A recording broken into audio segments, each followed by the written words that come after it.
दोस्तों नमस्कार, जोहार। चलिए जानते हैं झारखंड सूबा की ताजा खबरों को, लेकिन उससे पहले अगर आपने अभी तक इस चैनल को सब्सक्राइब नहीं किया तो सब्सक्राइब कर लें, जिससे कि आपको झारखंड सूबा की ताजा खबर रोजाना मिलती रहे। सबसे पहली खबर, 9 से 12 दिसंबर तक झारखंड विधानसभा का सत्र। सदन में पहली बार 20 नए विधायक, 5 महिलाएं पहली बार बनी है एमएलए। जयराम महतो पर सबकी नजर इस बार रहने वाली है। हेमंत सोरेन ने मुख्यमंत्री पद की शपथ ले ली है। शपथ लेने के साथ ही कैबिनेट बैठक करते हुए 7 निर्णय किए और इसमें एक निर्णय विधानसभा सत्र का था। 9 दिसंबर से 12 दिसंबर तक नई सरकार का पहला सत्र होने जा रहा और इससे पहले मंत्रिमंडल विस्तार किया जाएगा। इस बार के विधानसभा सत्र में काफी कुछ अलग नजर आने वाला है और 4 दिनों के सत्र में कई बातें पहली बार होने वाली है। जैसे विधानसभा सत्र में 20 विधायक ऐसे हैं जो पहली बार चुनकर के सदन पहुंचे हैं। अगली खबर, जेएसएससी सीजीएल का दिसंबर में आ सकता है रिजल्ट। झारखंड में 5000 रिक्त पदों को भरा जाएगा। 2025 लोगों को मिलेगी नौकरी। हेमंत सोरेन ने मुख्यमंत्री पद का शपथ लिया और उम्मीद जताई जा रही है कि दिसंबर के दूसरे सप्ताह में जेएसएससी इस परीक्षा रिजल्ट को जारी करेगा। इसके जरिए सचिवालय सहायक समेत स्नातक स्तर के 2025 पदों पर नियुक्ति होनी है। इसके अलावा अलग अलग विभागों में 49,417 विभिन्न पदों पर भी नियुक्ति होनी है। उधर जेएसएससी सीजीएल परीक्षा के प्रश्न पत्र लीक होने का आरोप लगाकर परीक्षा रद्द करने की मांग भी की जा रही है। अगली खबर, कचरा साफ नहीं करने पर छात्र की बेरहमी से पिटाई। 3री क्लास के स्टूडेंट की आंख में लगी गंभीर चोट, शिक्षक के खिलाफ थाने में शिकायत। गुमला में एक शिक्षक ने 3री कक्षा के छात्र अस्मिता उरांव की बेरहमी से पिटाई की और इससे बच्चे की आंख पर गंभीर चोट आई है। बच्चे का कसूर यह था कि उसने कचरा साफ नहीं किया था। ये घटना गुमला जिले के चैनपुर थाना क्षेत्र के सिगरे स्थित राजकीय उत्क्रमित मध्य विद्यालय का है। इधर इस घटना के बाद बच्चे के दादा ने शिक्षक रणविजय सिंह के खिलाफ जारी थाना में शिकायत दर्ज करवाई है। छात्र अस्मित ने बताया कि शिक्षक रणविजय अचानक क्लास में आए और जल्दी जल्दी कचरा साफ करो कहते हुए पिटाई शुरू कर दी। अगली खबर, 26 महीने से जेल में बंद आईएएस पूजा सिंघल की जमानत को लेकर सुनवाई। कोर्ट ने ईडी से पूछा कि क्या है ट्रायल का स्टेटस। सितंबर माह में रांची की पीएमएलए कोर्ट ने आईएएस पूजा सिंघल की जमानत याचिका खारिज कर दी थी, जिसके बाद जमानत के लिए उन्होंने झारखंड हाईकोर्ट में याचिका दाखिल की थी और इस याचिका पर सुनवाई हुई है। सुनवाई जस्टिस संजय कुमार द्विवेदी की एकल पीठ में की गई। सुनवाई के क्रम में कोर्ट ने ईडी के ट्रायल के स्टेटस के बारे में पूछा, जिसके बाद कोर्ट ने याचिका पर अगली सुनवाई के लिए 13 दिसंबर की तारीख तय की है। कोर्ट ने सुनवाई करते हुए ईडी से जानना चाहा कि केस के ट्रायल का स्टेटस क्या है। इस मामले में अब तक कितने गवाहों की गवाही पूरी हो चुकी है। अगली खबर, 1,36,000 करोड़ वसूली के लिए केंद्र पर की जाएगी कानूनी कार्रवाई। हेमंत सरकार ने कहा कि कोयला कंपनियों पर राज्य सरकार के 1,36,000 करोड़ रुपए बकाये की वसूली के लिए केंद्र सरकार केंद्रीय उपक्रमों के खिलाफ कानूनी कार्रवाई शुरू की जाएगी। हेमंत सोरेन ने कहा कि झारखंड जैसे देश के पिछड़े राज्य में सामाजिक सुरक्षा अत्यंत महत्वपूर्ण है। इसके लिए अपना आर्थिक स्रोत बढ़ाने की आवश्यकता है। इससे पहले पिछले 2 अक्टूबर को प्रधानमंत्री नरेंद्र मोदी के झारखंड दौरे से ठीक पहले हेमंत सोरेन ने प्रधानमंत्री के नाम एक खुला पत्र जारी किया था। अगली खबर, मुख्यमंत्री पद की शपथ लेते ही एक्शन में दिखे हेमंत सोरेन। मंजूनाथ भजंत्री को फिर से रांची का डीसी बना दिया। झारखंड मुक्ति मोर्चा के प्रमुख हेमंत सोरेन एक बार फिर से मुख्यमंत्री पद की शपथ लेने के तत्काल बाद एक्शन मोड में दिखाई दिए। उन्होंने अपने चहेते आईएएस अधिकारी को पसंद की जिम्मेदारी सौंपी है। मुख्यमंत्री हेमंत सोरेन ने आईएएस मंजूनाथ भजंत्री को दोबारा रांची के डीसी की जिम्मेदारी दी है। 15 अक्टूबर 2024 को विधानसभा चुनाव की तारीखों की घोषणा के ठीक पहले उनका तबादला कर दिया गया था। साल 2011 बैच के आईएएस अधिकारी मंजूनाथ भजंत्री को इस बार बंदोबस्त प्राधिकारी का अतिरिक्त प्रभार भी दिया गया है। अगली खबर, मंगल मुंडा की असामयिक मौत, स्वास्थ्य व्यवस्था और प्रशासनिक तंत्र की बड़ी विफलता। बाबूलाल मरांडी ने धरती आबा भगवान बिरसा मुंडा के परपोते मंगल मुंडा की असामयिक मौत को प्रदेश की स्वास्थ्य व्यवस्था और प्रशासनिक तंत्र की बड़ी विफलता करार दिया है। उन्होंने सोशल मीडिया प्लेटफॉर्म एक्स पर इस घटना को लेकर राज्य सरकार पर तीखा प्रहार किया। बाबूलाल मरांडी ने अपने एक्स पर लिखा कि मंगल मुंडा जी का असामयिक निधन अत्यंत दुखद और हृदय विदारक है। सड़क दुर्घटना के बाद जिस तरह से उन्हें इलाज के लिए तड़पना पड़ा, वो हमारी व्यवस्था की संवेदनहीनता को उजागर करता है। अगली खबर, देवघर में युवती का अपहरण कर जबरन बनाया शारीरिक संबंध, प्राथमिकी दर्ज। बता दें कि पालोजोरी थाना क्षेत्र की एक युवती का अपहरण करके उसके साथ शारीरिक संबंध बनाने का मामला सामने आया है और इस संबंध में पीड़िता के बयान पर पालोजोरी थाने में प्राथमिकी दर्ज करके पुलिस आरोपी को पकड़ने के लिए छापेमारी कर रही है। घटना के संबंध में पीड़िता ने बताया कि कुछ दिनों पूर्व सारठ थाना क्षेत्र के कालीजोत गांव निवासी डोमा मियां का पुत्र हैदर अंसारी ने उसे जबरदस्ती अपने बाइक पर बिठा लिया। इसके बाद नशीला पदार्थ खिलाकर उसके साथ शारीरिक संबंध बनाई। जानकारी के मुताबिक युवती के गायब होने के बाद परिजनों ने इसकी जानकारी थाने को दी थी।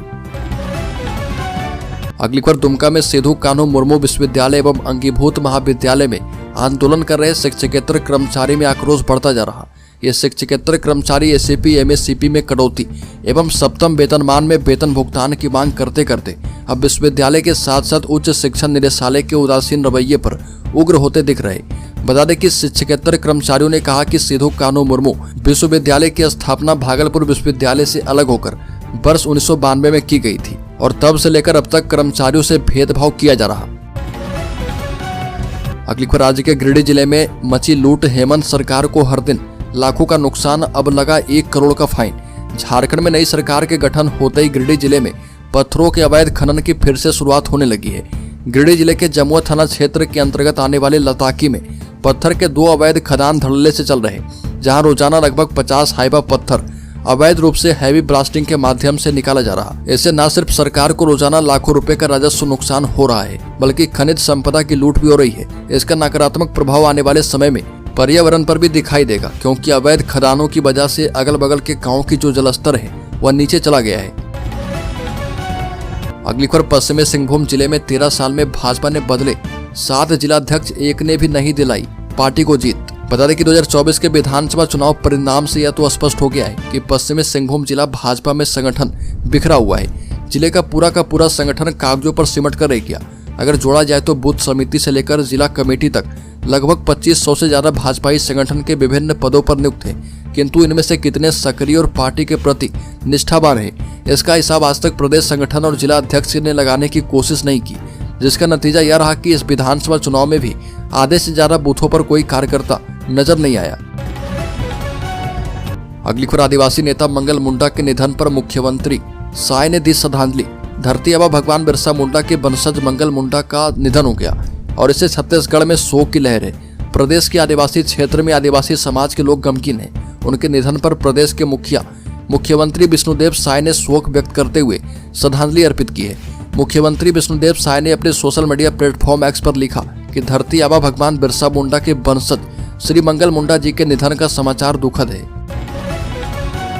अगली खबर राज्य में अनुराग गुप्ता ने झारखंड डीजीपी का प्रभार ग्रहण किया।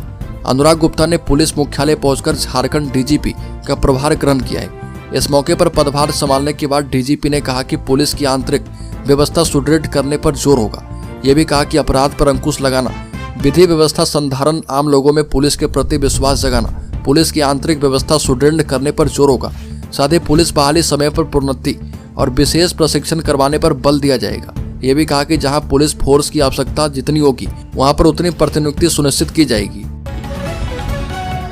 अगली खबर राज्यपाल संतोष गंगवार ने रांची यूनिवर्सिटी समेत 6 विश्वविद्यालय में की वित्तीय सलाहकारों की नियुक्ति।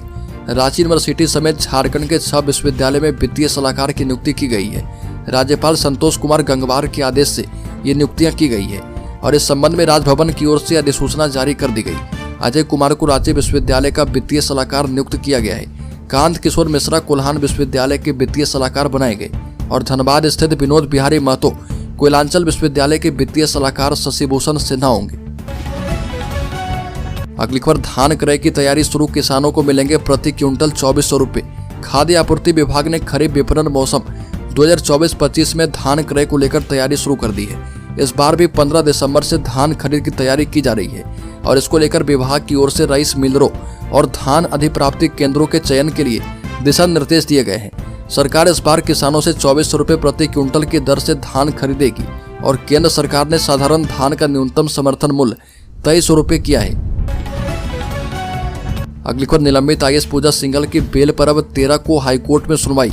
निलंबित आईएएस अधिकारी पूजा सिंघल की जमानत याचिका पर झारखंड हाईकोर्ट में सुनवाई की गई और इस दौरान कोर्ट ने ईडी को इस मामले में ट्रायल की क्या स्थिति है ये बताने का निर्देश दिया है। हाईकोर्ट के न्यायाधीश जस्टिस संजय कुमार द्विवेदी की कोर्ट अब पूजा सिंघल की बेल पर 13 दिसंबर को सुनवाई करेगा और इससे पहले रांची पीएमएलए की विशेष कोर्ट ने 26 सितंबर को पूजा सिंघल को बेल देने से इनकार करते हुए उनकी जमानत अर्जी खारिज कर दी थी। अगली खबर राज्य में रिटायरमेंट की उम्र 65 साल, हाईकोर्ट का ऐतिहासिक फैसला।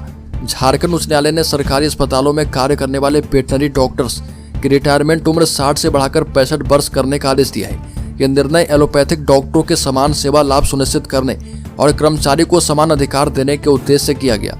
कोर्ट ने स्पष्ट किया है कि राज्य सरकार को केंद्र सरकार के नियमों और छठे वेतन आयोग के सिफारिशों का पालन करना होगा। अब वेटनरी डॉक्टर्स को एलोपैथिक डॉक्टरों के समान DACP यानी डायनेमिक एश्योर्ड कैरियर प्रोग्रेशन और 65 वर्ष की सेवानिवृत्ति की सुविधा मिलेगी।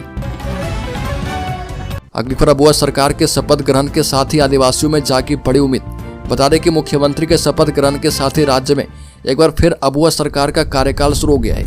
अबुआ सरकार का कार्यकाल शुरू होते ही जिले के लोगों में नई सरकार से विकास को लेकर काफी उम्मीद जगी है। सिमडेगा में खासकर आदिवासी समाज के लोगों को अबुआ सरकार से 1932 खतियान आधारित स्थानीय नीति लागू होने एवं आदिवासी की सुरक्षा को लेकर कड़े कानून बनने की आस लगाए बैठे हैं। वहीं युवाओं को रोजगार मिलने की उम्मीद है। सिमडेगा जिला जो है कृषि बहुल जिला है, लेकिन यहाँ दोहरी खेती के लिए अब तक पर्याप्त संसाधन उपलब्ध नहीं करवाया जा पाया। नई सरकार से कृषि को बढ़ावा मिलने की उम्मीद बढ़ चुकी है। वहीं सरकारी दर पर वनोत्पाद की खरीदारी के लिए व्यवस्था होने की भी उम्मीद है। अगली खबर झारखंड के शेयर होल्डर्स इन्वेस्टर्स के लिए बड़ी खबर। सेंसेक्स 759 अंक चढ़कर 79,802 के स्तर पर बंद। निफ्टी भी 216 अंक चढ़ा। BSE स्मॉल कैप में 417 अंक की बढ़त दर्ज की गई। हफ्ते के आखिरी कारोबारी दिन 29 नवंबर को सेंसेक्स 759 अंक की तेजी के साथ 79,802 के स्तर पर बंद हुआ है। निफ्टी में 216 अंक की तेजी रही और ये 24,131 के स्तर पर बंद हुआ है। वहीं BSE स्मॉल कैप 417 अंक चढ़कर 55,199 पर बंद हुआ है। सेंसेक्स के 30 शेयर में से 26 में तेजी और 4 में गिरावट दर्ज की गई है।